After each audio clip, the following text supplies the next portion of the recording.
Hi everyone, आप लोगों को फिर से एक नए वीडियो में स्वागत है। दोस्तों, यदि आप हमारे चैनल पर नए हैं तो चैनल को सब्सक्राइब कर लीजिए और बेल आइकन को प्रेस कर लीजिए ताकि जितना भी मेरा नया वीडियो हो वो आप तक आसानी से पहुंच जाए। चलिए दोस्तों, आज फिर से हम लोग देखने वाले हैं द्विघात समीकरण से रिलेटेड जितना सूत्र है उस सभी सूत्र को आज हम देखेंगे, ठीक है। और ध्यान से समझेंगे भी ताकि बोर्ड एग्जाम में आए तो हम उसको क्या करें, आसानी से बना दें। चलिए देखिए, सबसे पहली बात यहाँ पे आप ध्यान दीजिएगा। सबसे पहला चीज आपको वहां पूछ दिया जाएगा ऑब्जेक्टिव के तौर पर ही कि इसका व्यापक रूप क्या होता है। तो व्यापक रूप आपको याद रख लेना है कि इसका व्यापक रूप जो होता है क्या होता है।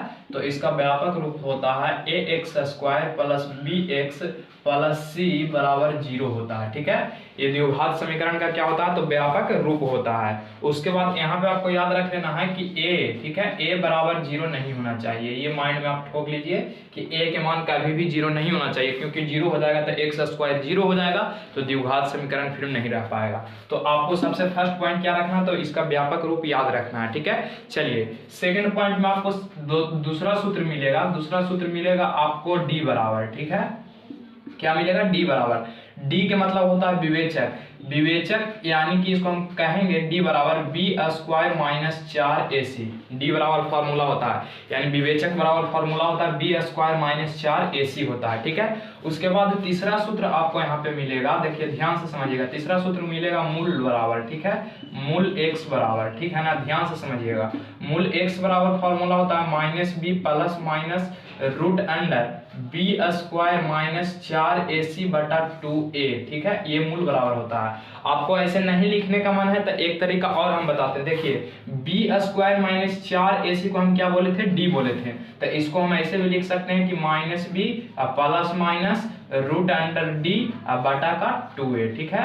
बटा का क्या हो जाएगा, 2a हो जाएगा। अर्थात यहाँ पे एक बात और आप नोट में याद रख लीजिए कि जब हम अल्फा का मान निकालेंगे तो माइनस b और प्लस का कितना आ जाएगा, रूट अंडर d बटा 2a, ठीक है। और जब बीटा का मान हम निकालेंगे तो आ जाएगा माइनस b या माइनस रूट अंडर d बटा का 2a आ जाएगा, ये आ जाएगा, ठीक है।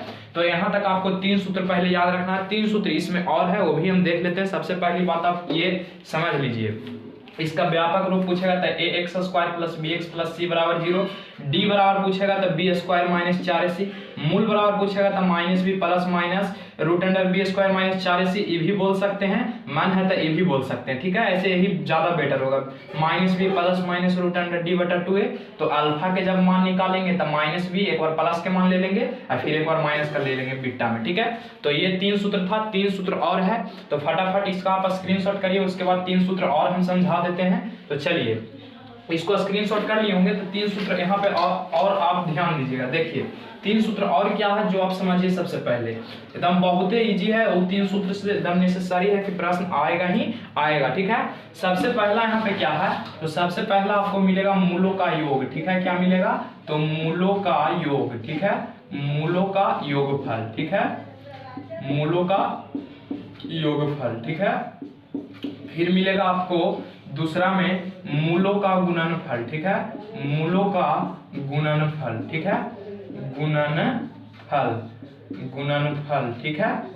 तीसरा सूत्र आपको मिलेगा, तीसरा सूत्र आपको मिलेगा मूलों का अंतर, ठीक है, मूलों का अंतर, ठीक है, मूलों का अंतर। अब यहाँ ध्यान से समझिएगा, मूलों का अंतर में द्विघात समीकरण में कितने मूल होते हैं, दो मूल होते हैं। तो अल्फा माइनस बीटा और अच्छा यहाँ पे गुणनफल बोला है यानी अल्फा इंटू बीटा, और अच्छा यहाँ पे बोला है योगफल यानी अल्फा प्लस बीटा, ठीक है। ये है बराबर क्या होगा सूत्र। तीनों सूत्र को ध्यान से समझिए।